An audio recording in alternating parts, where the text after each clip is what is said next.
The next day, John was there again with 2 of his disciples. When he saw Jesus passing by, he said, "Look, the Lamb of God." When the 2 disciples heard him say this, they followed Jesus. Turning around, Jesus saw them following and asked, "What do you want?" They said, "Rabbi, where are you staying?" "Come," he replied, "and you will see."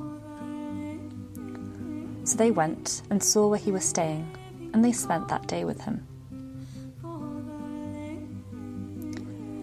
Over the past 2 to 3 years, I have found my head turned and my heart caught by the transformative glimpse of God I have experienced through Christian community. Like the 2 disciples, I have felt this glimpse feed a deeper curiosity, prompting me to follow and ultimately be invited to come and see. To this end, this 2023, I am embarking on a 6-month journey to dwell with various Christian communities. On the way, I'll be sharing interviews with community members, founders, and leaders to learn more about the blessings, challenges, and wisdom these dwelling places of God hold. In doing so, I hope to inform how it is we might nurture people and communities to be transformative manifestations of God, offering a glimpse of the divine and inviting people to come and see God's loving dwelling place.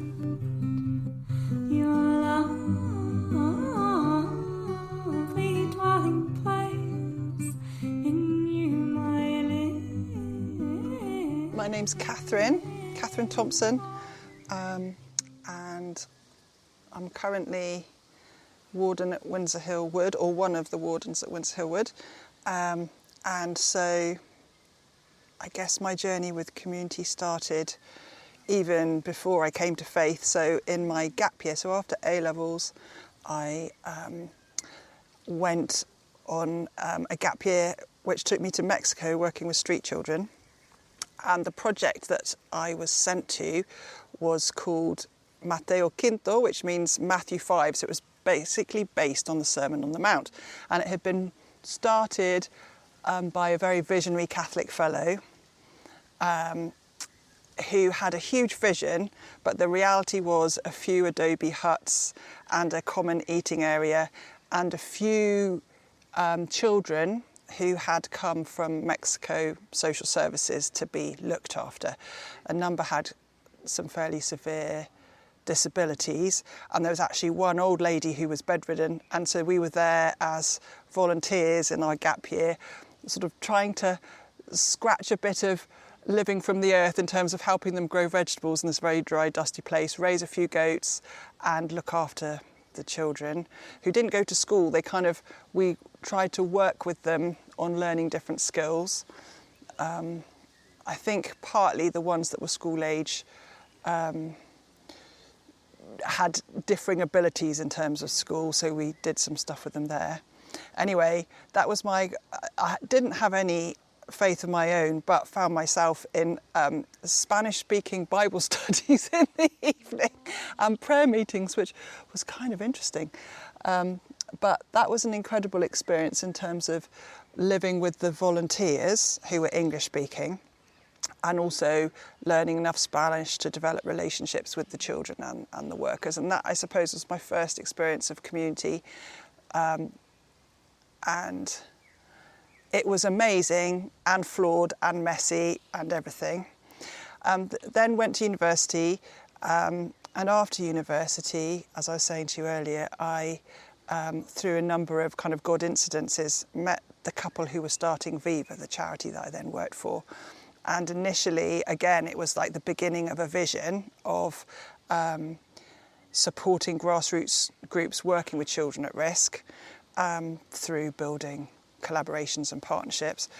But we didn't have any money, we just had a big vision. So one of the things we could do was like pool our resources and live together and work together.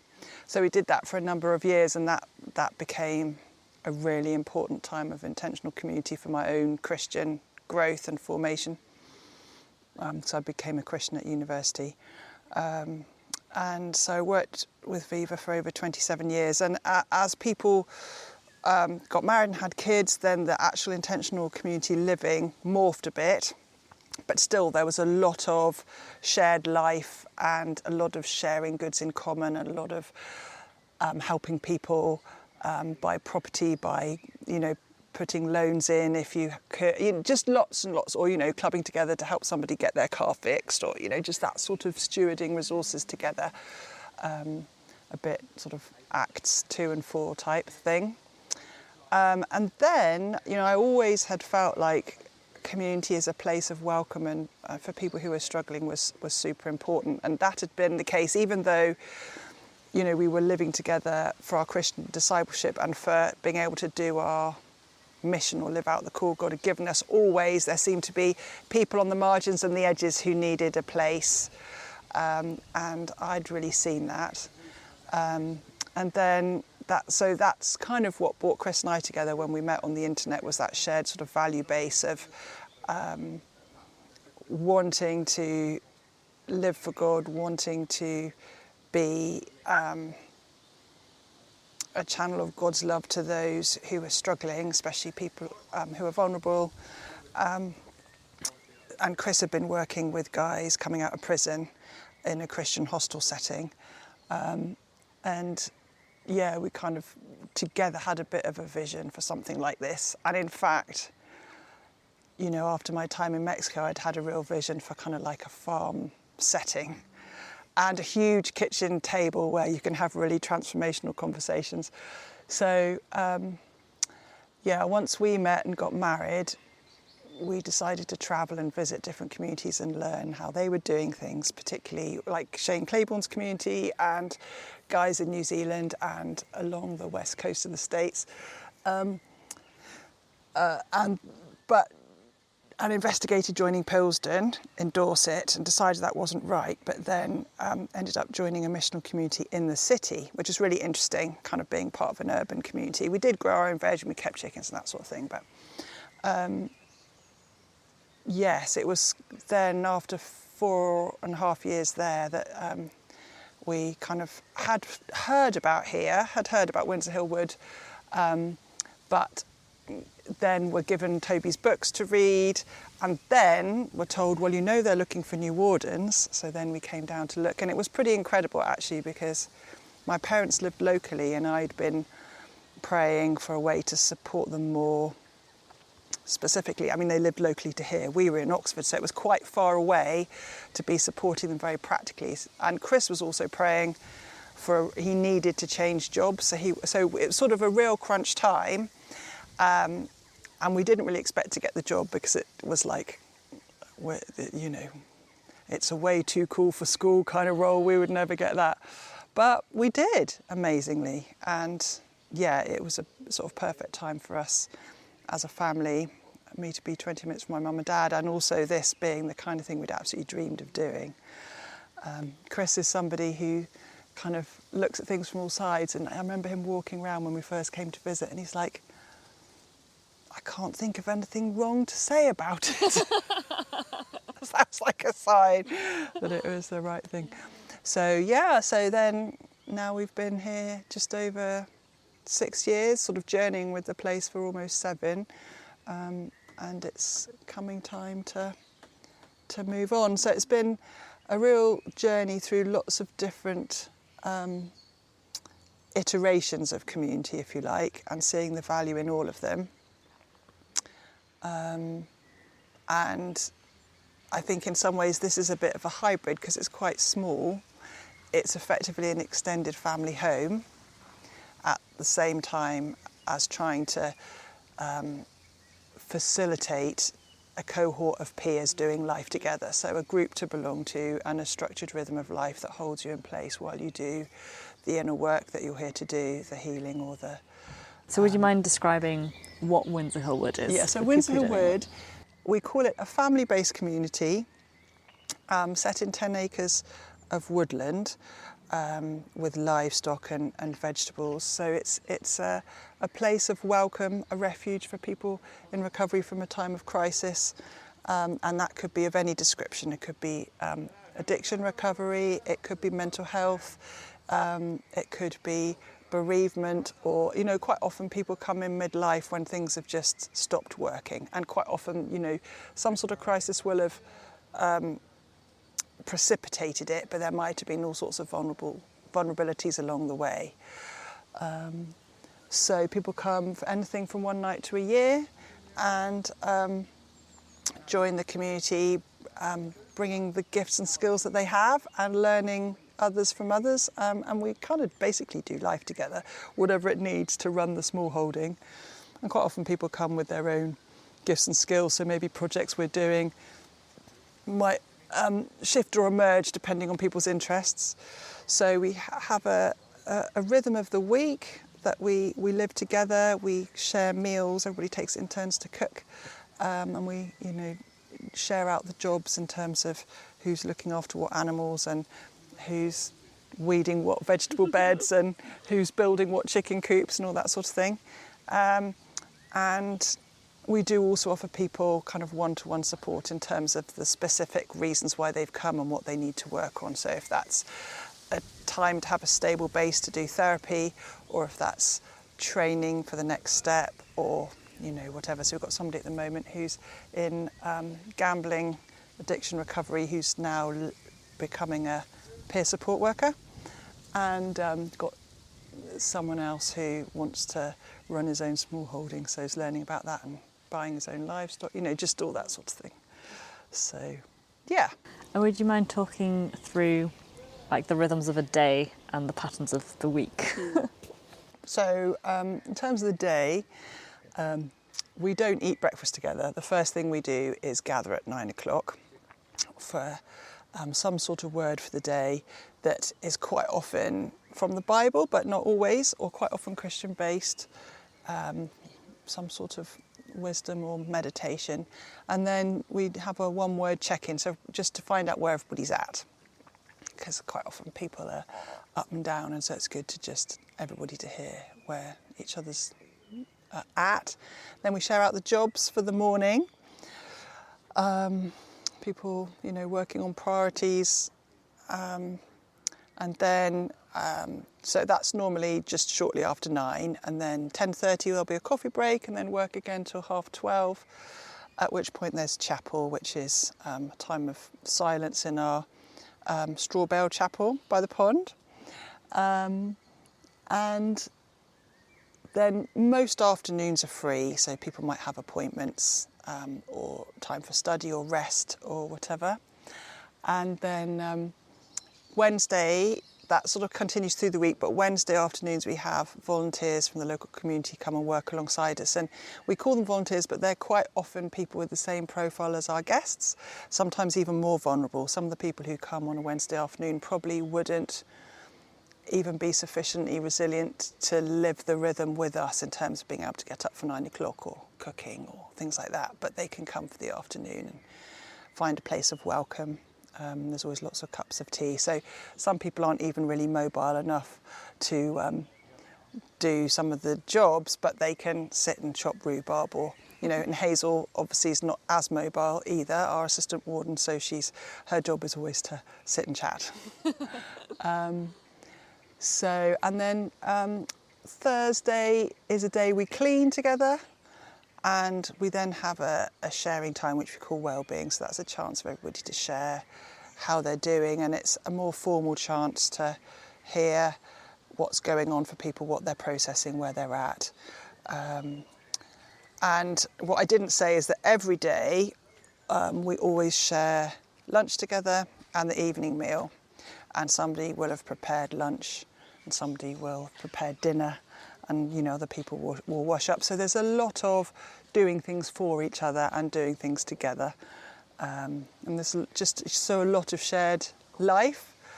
And I think what I will always say to people is that this place will really work for you if you're going to find the group helpful for your recovery, the commitment to the group helpful, and if the rhythm is helpful. So if actually you're not really in a place where doing things at prescribed times is helpful, then it's not the place. Or if you're at a place where maybe actually being part of a group is really difficult, then it's also probably not the right place or time. And that can be the case. You know, if somebody's suffering with quite a bit of paranoia, then actually the feedback from the group is going to be quite difficult, because other people are wobbly too, and so it's, you know, and then also sometimes, you know, people just aren't quite well enough to get up for 9 o'clock or to turn up for meals, and then it's hard for the rest of the group to accommodate that, because part of the deal is to be committed to each other, and that's sort of our common agreement. So yeah, for people at the right time, it can be a very challenging but healing place. Yeah, and men or women and anybody over the age of 18, really.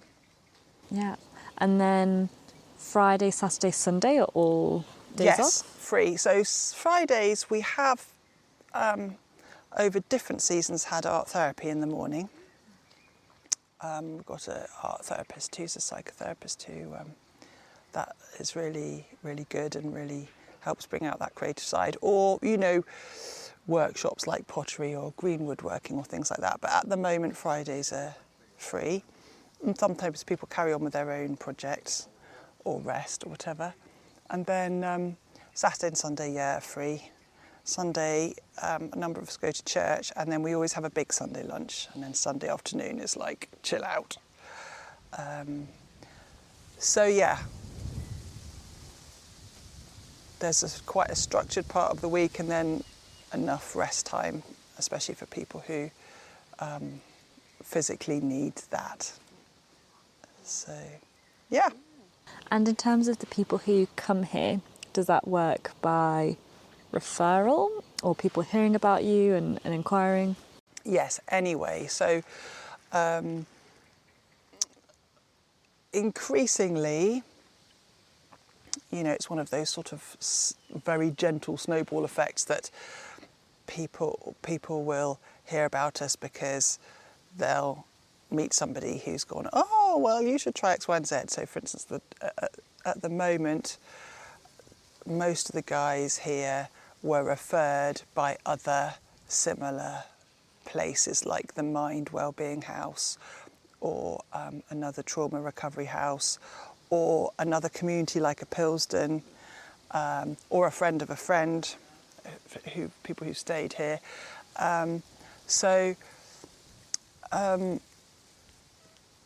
Or GPs, but then also we've been listed on places like Diggers and Dreamers, which is a website of alternative communities. Some people will have read Toby's book.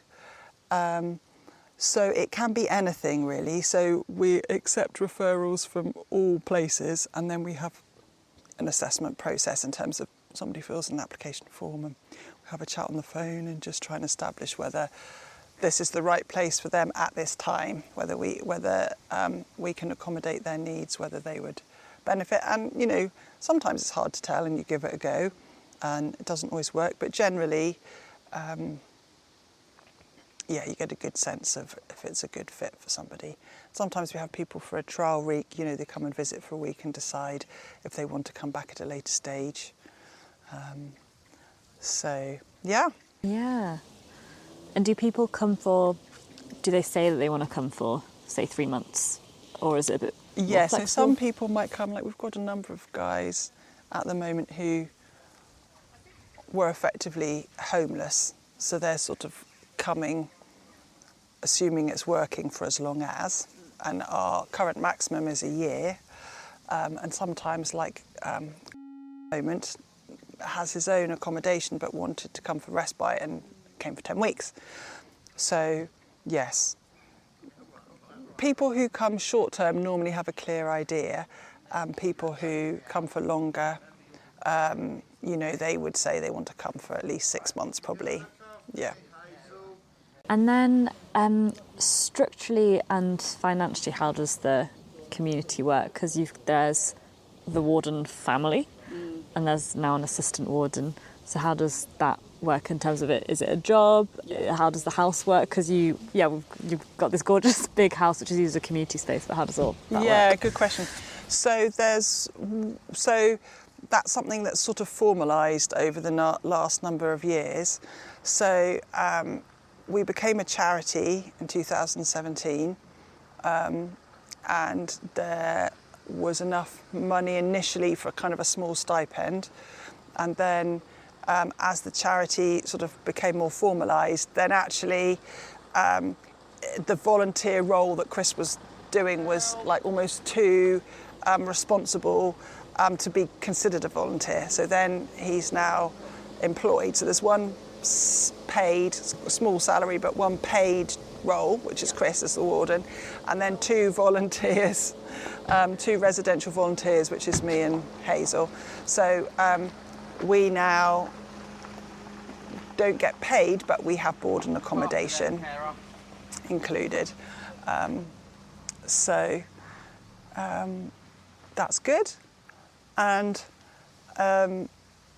so because we're a charity, we can raise money and get gift aid on it, which is very useful. So we've got a number of people who give every month by standing order, and we do some fundraising, grant fundraising, and that sort of thing. And then just over a year ago, we raised enough money to buy the property from the original founders, from the Joneses. So the Joneses, it was their family home, and they invited people into their family home. And so it wasn't a charity, it was sort of like, it was increasingly a formalised project, but money worked a bit differently then. So all of us, Hazel and I, with the exception, but everybody else, including Chris, pays £85 a week into the common purse. And that money covers food and bills, essentially. So all the food, unless, people buy their own treats, but generally all the food and the electricity bill and the water bill and the internet and the animal feed and all of that. The mortgage, because we decided not to claim housing benefit for people, even though most people will be on benefits from the DWP, we raise money to cover the mortgage. Okay. So the general running costs are covered by the £85 a week, but the other, and special projects, like building the classroom that we're doing, or other things like that, the money comes from somewhere else. So yeah. And it's interesting, like the development of communities, because often it is founded by someone with a really big vision, but ultimately they move on, and that seems to be like a really critical point in a community's life. And you're the second family to take it on, and now you're passing it on to a third family. Yeah. And how has that been, or have you learned anything, and how is it that transition is made Yeah, so possible? I think for us, we loved what Toby and Fra had established, so we effectively picked it up and carried it on, and quite often changed a few things and then realised, oh, that's why they did it like that, and changed it back again. But we've built on their foundation. But I think similarly, there comes a time in any organisation or community where there's a bit of need for innovation, or keeping the DNA but building on it. And so I think we feel like handing on now, the new wardens are definitely feeling like they will learn the ropes and keep as is for the first 6 months, but we expect that they will bring an injection of creativity and probably some strategic vision and review that is not necessarily natural to us as a couple, but it seems, I think, I've been more natural to them. So yes, it's sort of natural life cycles of things, I think. And when you and Chris moved in, was that voluntarily, but being able to live in the house? Yes, so there was sort of like a seed pot. So what had happened was that Toby and Fra felt like it was time to move their family to Italy. Fra is Italian, and they didn't think there would be any money in the pot to hand it on. But then somebody, they had a time of sort of hibernation as a community, and somebody sent them a cheque for £25,000. And they wrote back and said, oh, well, we're in hibernation, you better have the money back. And the guy was like, no, I'm sure you'll find something to do with it. Anyway, so then that was there. And from that money, they established the community woodland next door as a charity. And they thought maybe that would be their legacy. Anyway, then someone else showed up and said, oh, you know, I think he wanted to come as a guest, but they were closed. And then Toby and he were chatting, and in the end, Toby was like, well, because this guy was a businessman, well, could you match this money? And the guy was like, oh, maybe I could. So then there was like a 50 grand seed fund, which was basically bare bones money for 2 years. So we came in with this seed fund where we were volunteers, but we could reclaim our expenses, like our contribution to the common purse or whatever. And so we did our budget and thought, oh, well, we can do that for a year. I was working part-time in the original charity, and Chris, I was saying, we sort of worked out that Chris could be full-time for a year. And then actually, by that point, there was enough money coming through the system that was always fine. And then during COVID, that sort of situation, the stipend got upgraded to a salary. So, yeah, I think... It's just interesting, that kind of handover. So probably the Joneses weren't convinced that the community would outlive them, but through the serendipity or providential generosity of basically strangers, it has continued. Wow. And so you were, in the first year, you were able to hold outside jobs while still being wardens? Chris didn't. I Okay. did. So originally it was just me and Chris. And I used to work in Oxford, this is before COVID, and Chris would run it. And at the time, initially, when we were starting out, we kind of had 3 or 4 guests, which was and then it's grown, you know, so at the moment we've got 6, but then there's me, Chris and Hazel, so there's a bit more fluidity of wardens around, etc. So I did it. I did another job 2 days a week, but Chris has basically always been full time. Yeah, and Hazel's always had other jobs alongside here. So, yeah. Yeah. So you've talked about the fact that it went through a hibernation period, and it does sound like quite an intensive setting to be in. So it feels like naturally there is a point where it's quite, tiring to sustain this position. And there are various community models which I've experienced where it's not meant to be for a lifetime, and there is a time of moving on. And on reflection, do you think that just works for this community, that people commit to it for like 5 to 10 years as wardens and then it's time to move on? Or do you have ideas around how it could be changed to make it slightly less demanding, or is that just the nature of it? It's a really good question. So, and I think we put it to the test in this recent recruitment process. So I think it feels like key to the heart of the vision is being a family home, or it being a home, which means somebody has to live here full-time as their home. But then, given the nature of the community, if you're at home, you're also on duty.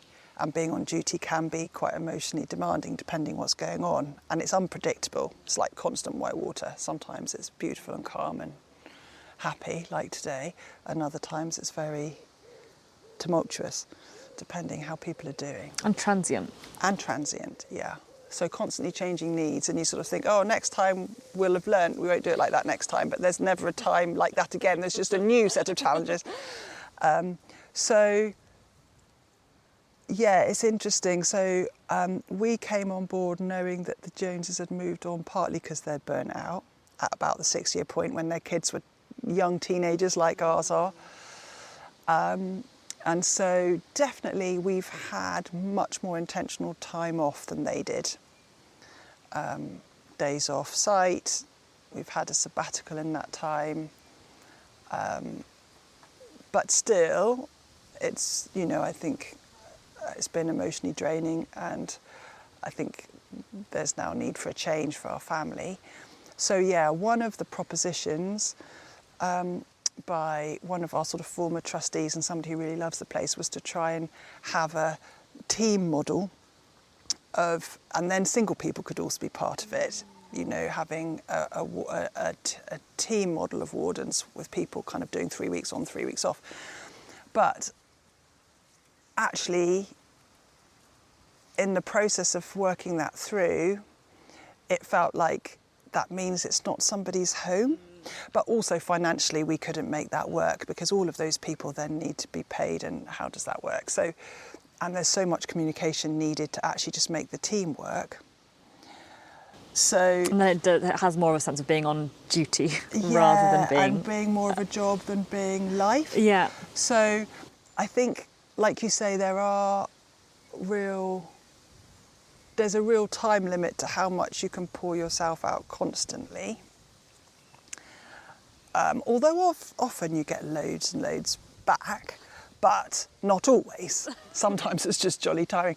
So, but interestingly, when we did the application process, it was families that applied, and it's now a family who a couple, and you know their children are older, but. So I think there is something about it being an extended family home that is key to the model of this community. And that does mean there's probably a time limit on how long you can do it.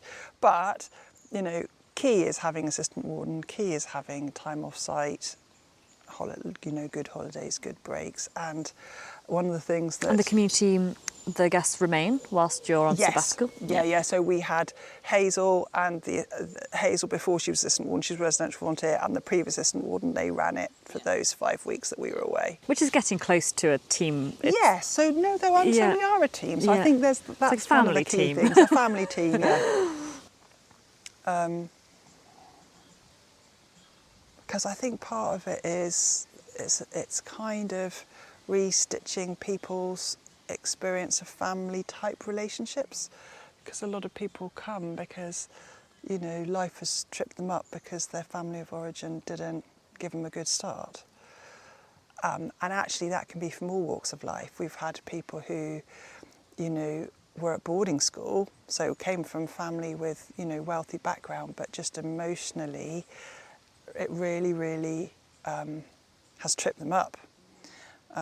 So we get quite a lot of people who in other contexts would be labelled with personality disorder, which is quite a pejorative term. It basically is like an adult attachment disorder. It's just the reality of you as an adult finding relationships really difficult because actually in your family of origin and in your primary attachments, they didn't set you up to be emotionally resilient. And obviously, sadly, not much can change that, but you can learn to re-stitch some of that.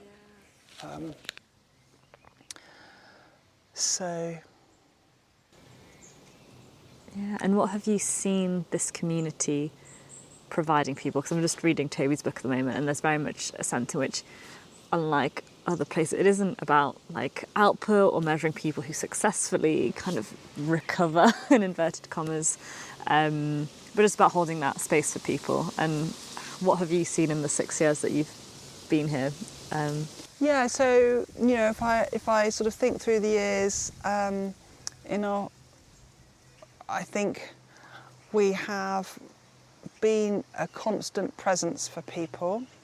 So during their time then when they've moved on and they want to stay in a relationship and come back, and it's a bit like a touchstone. Then also in terms of people's, in terms of addiction recovery, there are a number of people who were here for their early sobriety and then made really good use of other resources like AA or other things to carry on, but this is sort of really the beginning of being in a safe place to consolidate their sobriety. One lady had been, for instance, to a very strict Christian rehab in Spain, and came here sober, but with a very authoritarian view of God. So what was lovely for her was seeing her view of God and his love, kind of just nurturing that and nurturing her recovery, and it's been lovely to see her do really well. Somebody else came here, so somebody who was talking to recently, who was here for a year, said basically she came here to save her marriage. So she and her husband were kind of on the brink of breaking up because of her mental health and because of just loads of disintegrated childhood trauma. And I think the year of being here and being held and reintegrating a lot of her selves into oneself meant that she had the courage to go back and be in therapy with her husband. And she said it's basically like a miracle.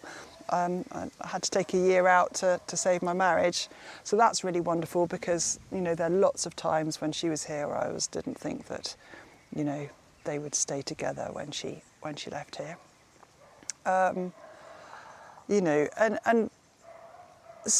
Quite often people leave and will repeat the patterns. They'll carry on sort of in and out of addiction and relapse. But I think one of the things that we can provide is a sort of a non-judgmental place. So I think people's family relationships can be a bit ricochet depending how chaotic their lives are, whereas we can be just an accepting, non-judgmental, stable relationship that's pseudo family, pseudo parent. So someone else, when they moved on, said that their faith in humanity and their passion for what they were good at, which was cooking, had been restored. So I think quite often people will say some sort of version of they found themselves again, having been quite lost. And a lot of that is the consistent rhythm of life and the group that sort of hold you in place while other things might be falling apart. So I've even noticed that today. You will have noticed that, without mentioning names, one of the guys was just really off yesterday. He didn't come for lunch, very black mood. And even this morning started off that way, but I heard him just say to somebody else that he was doing a lot better. And I wonder how much of that is just the stability, getting your hands dirty, doing some digging, some very grounding things that kind of anchor you when your head is spinning off. And for people for whom talking doesn't help, that's actually really good. Yeah, and you can't always be talking. No, and also sometimes you just don't really know why your head is having you off. So it's also beautifully spacious rhythms. I have been to communities and it's really quite intense. And so I've been pleasantly surprised by the spaciousness of, like, we work on mornings, but the afternoon is a lot freer, is free. And the kind of extended weekend. Yeah, I know. And sometimes that space can be a bit scary for people. Like, I even wonder if that fellow who we're talking about, part of the thing was he started to spiral downwards at the beginning of the weekend, and then you got 3.5 days of whoa. But I think that's why some of the guys will have ongoing projects they're working on themselves, because otherwise just, hanging about for 3 days isn't a good idea. But also, learning to structure your own time is important. So it's a bit of both. Yeah, and how have you felt about the Christian identity of the place? Because it's Christian in foundation. I don't know whether it was intentional to pass it on to Christian wardens, but obviously the people who come here aren't necessarily of faith. So I think probably the basic ethos is preach the gospel at all times, but if necessary, use words. So it's we believe in a God who is love, so all are welcome, and it's trying to make that known in the way we live. And I think, is it in 1 Peter, I can't quite remember where, it says always be ready to give a reason for the hope that you have. So if people want to ask us, or come to church with us, or come to Bible study, or come to chapel, then we're always happy to talk, and there's lots of Christian stuff about, and yeah, word for the day would generally be Christian. So trying to root people in the fact that they are made in God's image, and that's good, and they are beloved and they belong, even though the world may well have told them other things. But not wanting to push anything on anybody or, you know, be patronising, because often, and even just, you know, the language around God as Father and that kind of thing can be difficult if people's experience of parents has been really negative. So we try and be sensitive without being fearful or ashamed of our faith. Yeah. And not all the trustees are Christian. So even in, you know, the governing document, it does say, you know, I think one of our objectives is advancement of the Christian religion, because that's the Charity Commission's wording around the objective. So there is that in the foundation, but yeah, we want it to be a place where people of all faiths and none feel welcome. So for instance, we've got somebody who's Jewish, we've got quite a lot of people who aren't Christian, we've got some who are. Yeah, so that's one of the reasons why before meals we don't say grace, but we say, what are we giving thanks for? What are we grateful for? Because actually gratitude is an incredible, healthy thing to practice, regardless of your perspective on God. So, yeah, it's a dance. It's a real dance. So, Chris, dear, sorry, Lord. This sort of his analogy is like there's a plate, and the plate is God and His love, and then what we offer is the bread on the plate, like the stability and the rhythm of the week and the group and all the rest of it. And then different people will need different toppings, you know. So some people will have butter or cheese or whatever, which could be the therapy or the employment support or the housing support or the different, you know, everybody comes for different reasons. And so that's where we'll be signposting and that sort of thing. So yeah, it's interesting because some people come wanting more of a discipleship programme. So sometimes Chris has read the Bible one-to-one with guys, and sometimes people come not wanting to engage with the Christian bit at all, finding it a bit offensive. So, yeah. And then blessings and challenges of this community. Well, I mean, I think one of the blessings is the space, like you said, the space and the woods and the animals. And this is a lovely time of year to be here, you know, with baby animals and big animals and all the vegetables growing and all the sort of the fruit of the work. So, and I think, yeah, the fact that there are pretty much always mutually supportive relationships, no matter who's here, like cohorts come and go, but yeah, good food eaten together and people just being willing to serve each other and be generous to each other. And, you know, I think for our family, a blessing of all the space, like for our boys as they've been growing up. And yeah, just the generosity of people from the wider community, from outside, as it were. And yeah, lots of lovely relationships that have blessed us, and it's sort of blessed us directly because we're in the relationship with people, or through observing the mutuality, and it is also just, you know, lovely for people to see people feeling better and enjoying life again and finding joy in the simple things. So yes, I suppose, and also the joy of seeing God at work. And challenges, yeah, sort of just practical challenges, like there's always more on the list than gets done. And, you know, you'll be focusing on one thing and another thing's descending into chaos because it's small, but it's quite complicated in terms of all the various levels and facets to things. Yeah. There's always lots going on.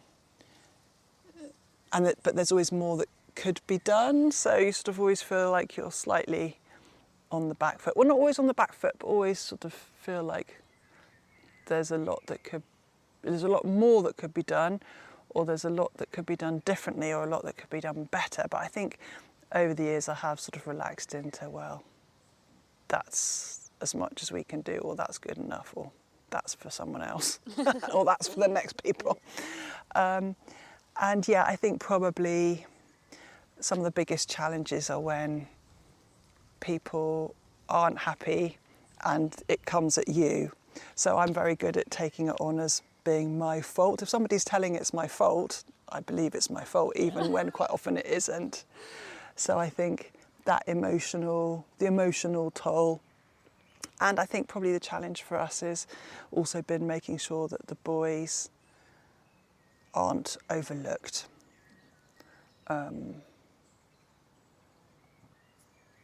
So yeah, so I suppose just holding those things in tension is also a challenge. But I think since we've had Hazel here, since we got back from sabbatical almost 2 years ago, I would say it's probably been our best season in terms of, the last 2 out of the 6.5 years or so, I think is probably where we've been living in light of a lot of what we've learned. And Hazel's been a very steadying, really grounding presence, really holding presence for everybody. I guess kind of social working background really helps as well. Yeah. And I think probably another blessing for me is a little bit of what I was saying to you when we were gardening, that particularly the last couple of years since I stopped my job in Oxford, just the invitation to live the rhythm myself and to slow down and to, I think increasingly what I've done is be willing to live a quiet life. So I think Paul says somewhere, make it your ambition to live a quiet life. And I think before that, I was part of a more go-getting Christian organisation where, you're wanting big impact, and I don't know, it was much more activist, much more go, go, go. And I think maybe I was living more into my 3 Enneagram wise, like the need to succeed. Whereas I think now, the last couple of years, I've been slowly living more into the just being. So for instance, this morning spent the whole morning weeding, and I was thinking, this is really grounding and really lovely. Like, I'm not going to win any prizes, but I'm quite happy, So, yeah. Yeah. And to wrap up, I've called this podcast Dwelling Place in reference to Psalm 84. And I've been asking people, where is it that you found God dwelling in this community? So, in conversations, in the conversations that you have with people where you might be in a one-to-one, but quite often you might be in the middle of, doing something together, and you have a conversation where something's said, where they're like, that is really life-giving. So I think that. And then I think, for me personally, like just seeing God as the gardener, so all sorts of the metaphors around, gardening and pruning and abiding and fruit bearing and all of that. And then also God as the good shepherd with the sheep. So that's been huge for me, because the sheep have been really, really meaningful for me in the time here, and finding myself really caring about the lambs or the health of the sheep and all of that kind of, the good shepherd metaphor has been really important.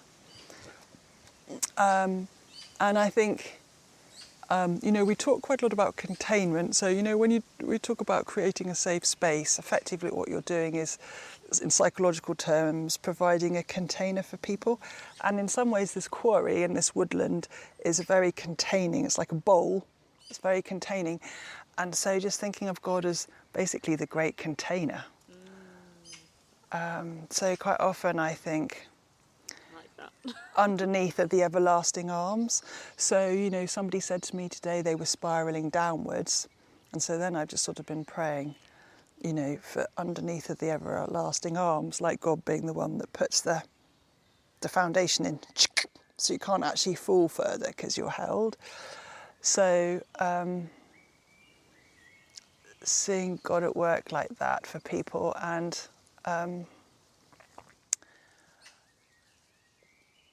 I suppose experiencing just the seasons as God's rhythm. I've got a lovely book by a guy called Christopher Chapman, who's an Anglican priest, called Earthed in God, he looks at like spiritual development in terms of the 4 seasons, and it's absolutely lovely.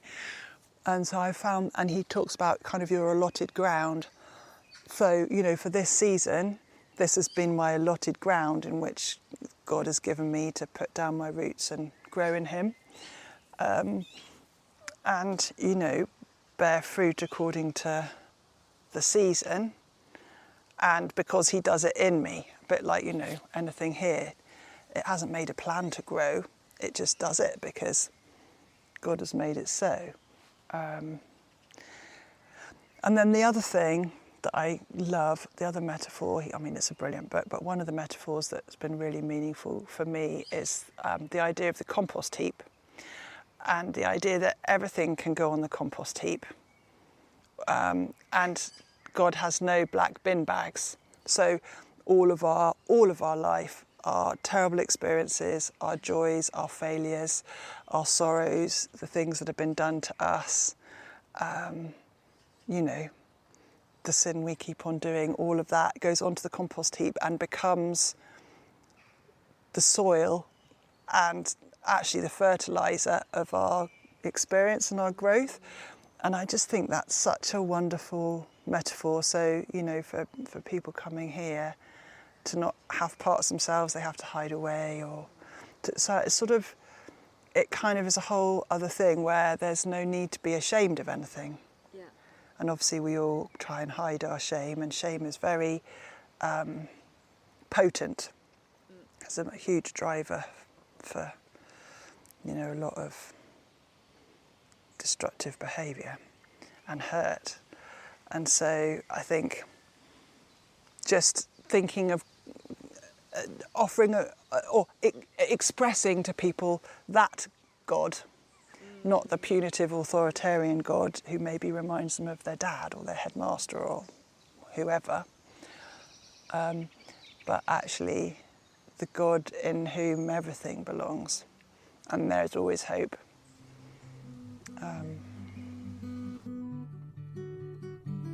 Wow. Oh, thank you so much, Katharine. Pleasure.